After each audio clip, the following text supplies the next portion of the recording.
The midsize sedan segment is full of boring, bland cars. Most people play it safe and just get a Camry or Accord. But if you're looking to do things a little bit differently, you can get one of these two cars, the 2016 Kia Optima and the Volkswagen Passat. So both of these are pretty forgotten cars in their segment, and they're both really solid alternatives to the more mainstream cars. But they both do two very different things and appeal to two very different drivers. So let's check them out.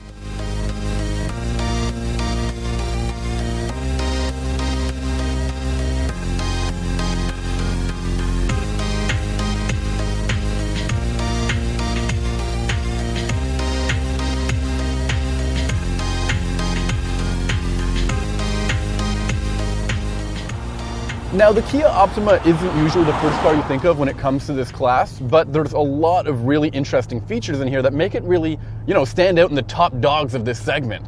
I mean, this trim level has gorgeous 18-inch wheels, a lot of chrome accents, and it really looks aggressive, and that's really rare in this segment. I think the only one that matches the style is the Mazda 6, right? Totally. Yeah, and I think a lot of the outside style carries into the inside too, because I love these quilted leather seats, this nice brushed aluminum trim, and that amazing flat bottom steering wheel makes this feel really fancy. I know, and that steering wheel, not only looks great and feels good in terms of materials, it's actually well weighted and very responsive, and the whole car feels that way. And that's thanks not just to the steering and the suspension, but the powertrain too, which is a 2-liter turbocharged engine that makes 245 horsepower and about 260 pound-feet of torque. Now, all of that torque comes really early on in the rev range at about 1,300 RPM, and it makes this car an absolute blast to drive. One of the other important features of this car is the selectable drive modes. There's a sport mode, which tightens up the steering and transmission, makes the car really responsive. But there's also an eco mode, which puts the car into its highest gears as soon as possible and maximizes the fuel economy.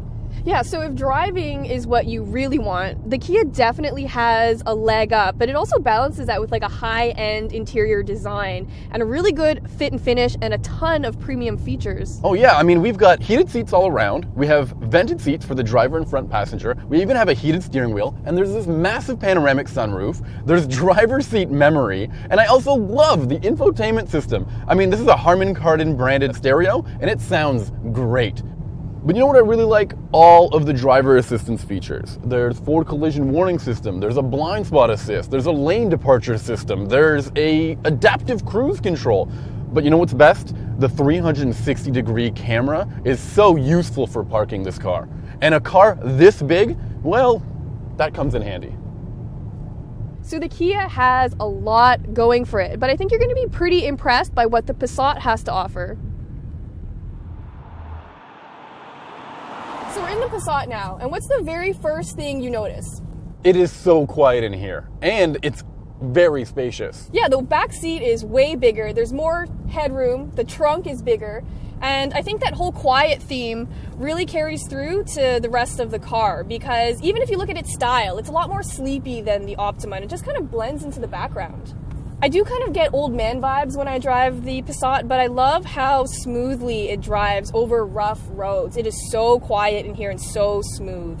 Especially in comparison to the Kia Optima. But I know what you mean in terms of old man vibes. Just look at this wood grain finish. There's this old school looking display between the gauges. And just take a look at this analog clock. What a joke. But really, how does this car feel to drive? Is it fun? So compared to the Optima, the steering is a lot more numb and it doesn't really communicate much from what's happening on the road. There's also a really disconcerting dead zone. You can just wiggle around the wheel and nothing happens. The Optima is a lot more responsive and definitely a lot more sporty. So it's really obvious to me that the Passat is geared more towards comfort than sport. And the Kia's engine even makes a lot more power. But in the Passat, the 1.8-liter turbo is such a small engine for a car this big, but the car doesn't feel slow at all. I have no trouble keeping up with the Kia. No, I 100% agree with you here. But you know what? It's really interesting to see how these two cars line up in terms of features. The Kia has it beat, hands down. But the Volkswagen does offer a remote engine start and automatic parking, which the Kia doesn't even offer. On the other hand, the Volkswagen is cheaper. It starts under $36,000, while the Kia is closer to $37,000. Then again, the Volkswagen ends up having far better fuel economy, especially after our drive route where we saw it get 32.6 miles per gallon compared to the Optima's 27.6 miles per gallon. If you're looking for a sedan that's smooth, refined, and quiet, the Passat is a really good choice. It is definitely more mature, and I get a little bit of old man vibes driving it, but it's entirely competent at what it does. But if you're looking for a sporty car that stands out, the Kia is the better pick. The Optima has a better drive, an interesting interior, and feels more youthful. And because of that, we prefer it because it makes a bold statement.